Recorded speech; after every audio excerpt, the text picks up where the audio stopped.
Hey guys, want to talk today about post-exertional malaise, pacing, primarily those two things, but also just this whole other world of CFS and fibromyalgia terminology, So, uh, post-exertional malaise and pacing, they kind of go hand in hand.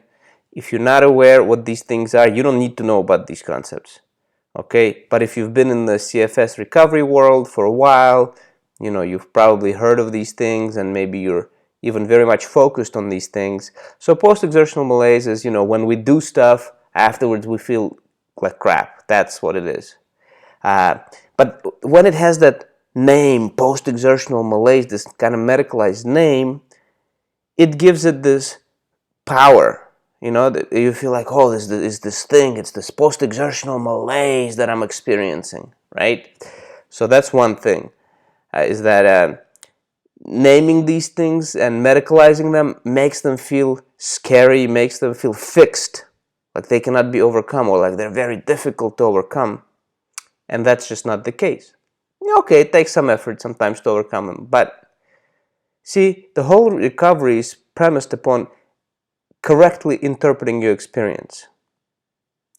And it starts there. And so we've got to understand these phenomena correctly.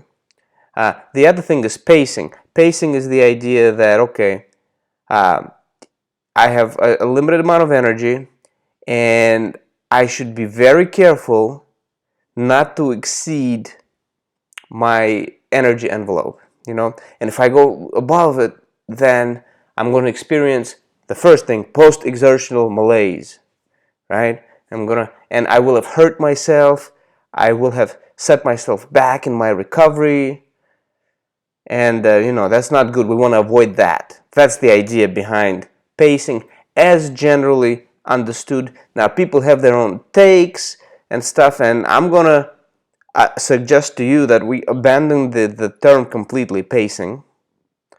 Although some of us will have to do a form of pacing like I've had to do, but it's not really pacing in the same sense at all. So here's the thing. All your symptoms are completely harmless. You cannot harm yourself by going out and doing stuff, by engaging in activity. Or you cannot do too much. But yes, you can experience, and you likely will experience, an increase in symptoms after you increase your activity. But it's not because you quote unquote harmed yourself or hurt yourself. It's nothing scary. You did a good thing. You've pushed through this because you know it's completely harmless. And now, when you have an increase in symptoms, it's all about how you interpret that. The way you've got to interpret that is, this is my brain. It's doing a conditioned response. There was a psychological need for those symptoms to begin with, repressed emotions, threatening emotions, or just very, very strong emotions that the brain doesn't want you to become aware of. And then, over time, it just became a conditioned response, that this is just what the brain always does. Yeah, and then you start worrying about the symptoms themselves, and it becomes like this vicious circle. So if you increase your activity, and then you get more symptoms as a result, you interpret it correctly. This is a conditioned response from the brain. These symptoms are completely harmless. I have not harmed myself. And you're going to soothe yourself, and you're going to remind yourself of that. Even if you get anxious, which you might, because it's unpleasant. It's like, have I hurt myself? And you have that old programming too. Oh, post-exertional malaise. I'm experiencing post-exertional malaise. I should have done my pacing better. It's the wrong frame of mind.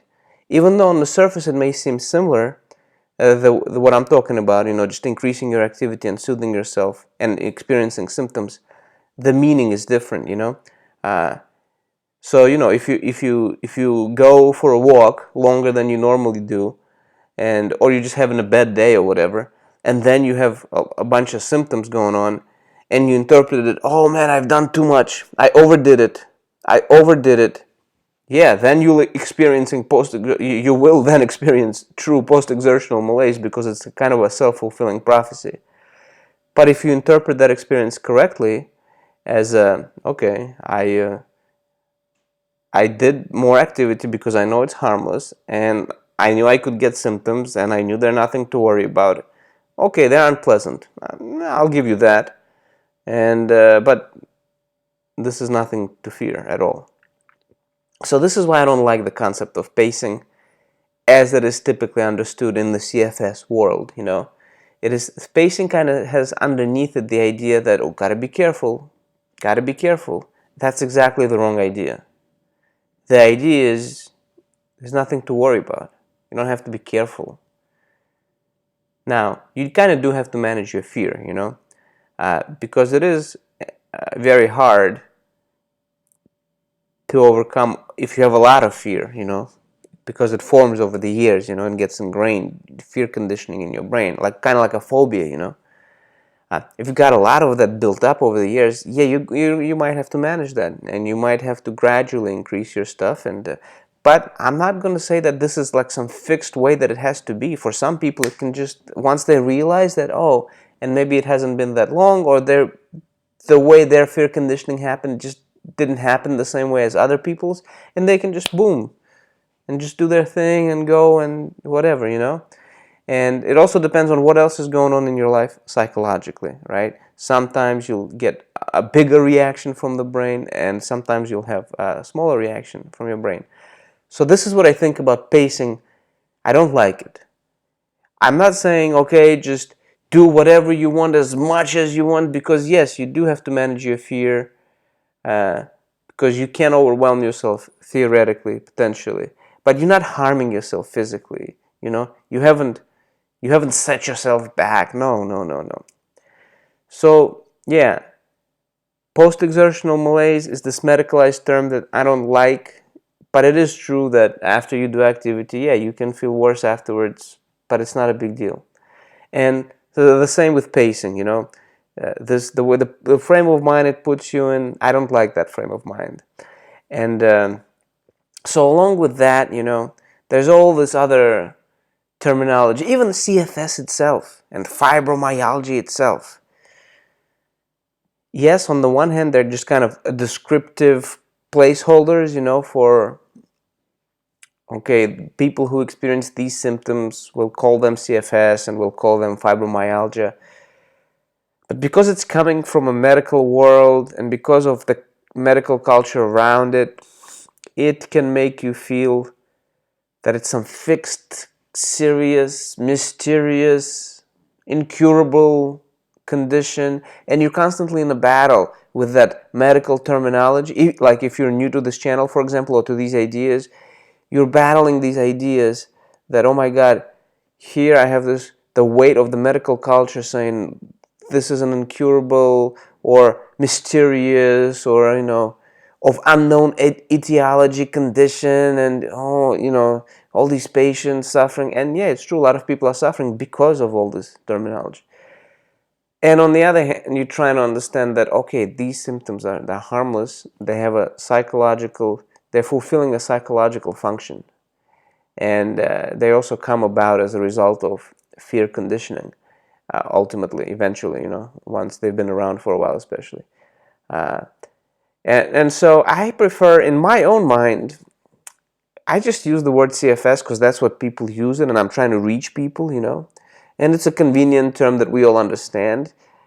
But I've divested it of all meaning of, like, what I just described, and same with fibromyalgia, So yeah, that's what I think about pacing.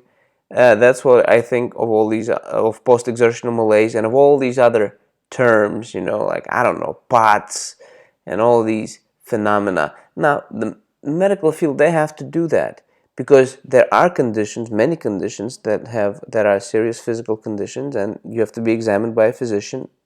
But once you're confident that you're not in any danger, you don't have cancer, you don't have a fracture, you don't have an infection, and whatever other things, you got to get away from that understanding of things. You got to just say, oh, okay, I can take care of this. My conscious mind is going to be in control, and all this other stuff, the meaning behind that, just let it go. let it go. All right, have a good one. Hope this helps. Let me know in the comments, what you think about all this. And yeah, let's do this together.